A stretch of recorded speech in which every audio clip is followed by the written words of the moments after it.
സമൂഹത്തിൻ്റെ നാനാതുറകളിലും ജനമനസ്സിൽ ഇടം നേടി കടന്നുപോയ പ്രതിഭാശാലികളെ തൻ്റെ കരവിരുതിൽ കളിമണ്ണിലേക്ക് ആവാഹിക്കുകയാണ് ചിത്രകാരനും ശില്പിയുമായ ശ്രീജിത്ത് എന്ന യുവാവ്.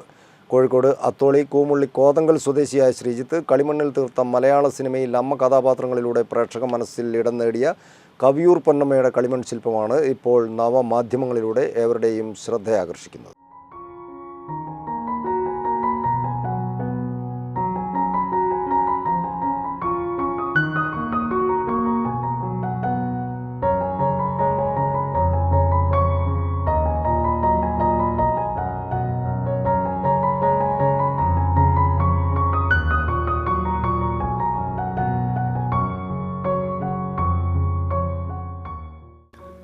സമൂഹത്തിൻ്റെ നാനാതുറകളിലും ജനമനസ്സിൽ ഇടം നേടി കടന്നുപോയ പ്രതിഭാശാലികളെ തൻ്റെ കരവിരുതിൽ കളിമണ്ണിലേക്ക് ആവാഹിക്കുകയാണ് ചിത്രകാരനും ശില്പിയുമായ ശ്രീജിത്ത് എന്ന യുവാവ്.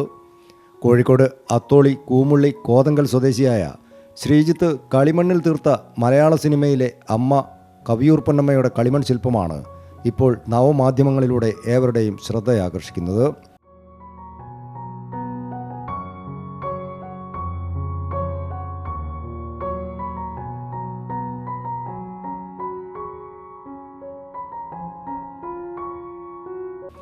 കോഴിക്കോട് യൂണിവേഴ്സൽ ആർട്സിൽ നിന്ന് കലാപഠനം പൂർത്തിയാക്കിയ ശ്രീജിത്ത് പ്രശസ്ത ഗാനരചയിതാവ് ഗിരീഷ് പുത്തഞ്ചേരിയുടെ ശില്പം നിർമ്മിച്ച് ഇതിനു മുൻപ് തന്നെ ശ്രദ്ധയാകർഷിച്ചിരുന്നു.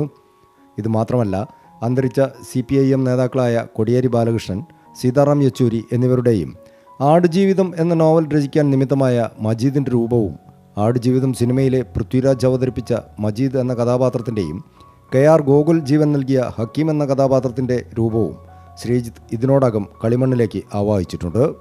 ഇതിനു പുറമെ ശ്രീകൃഷ്ണൻ്റെയും ബുദ്ധൻ്റെ പ്രതിമകളും ശ്രീജിത്തിൻ്റെ കരസ്പർശത്താൽ ഉടലെടുത്തിട്ടുണ്ട്. കളിമണ്ണിൽ തനിക്ക് പ്രിയപ്പെട്ടവരുടെ ശില്പം മെനഞ്ഞെടുത്ത് വർണ്ണങ്ങൾ നൽകുന്നതാണ് ശ്രീജിത്തിൻ്റെ രചനാരീതി. കാലിക്കറ്റ് യൂണിവേഴ്സിറ്റിയിൽ ഉദ്യോഗസ്ഥയായ ഭാര്യയും 2 പെൺകുട്ടികളും അടങ്ങുന്നതാണ് ശ്രീജിത്തിൻ്റെ കുടുംബം. കൾച്ചറൽ ഡെസ്ക് CTV പ്രാദേശിക വാർത്ത.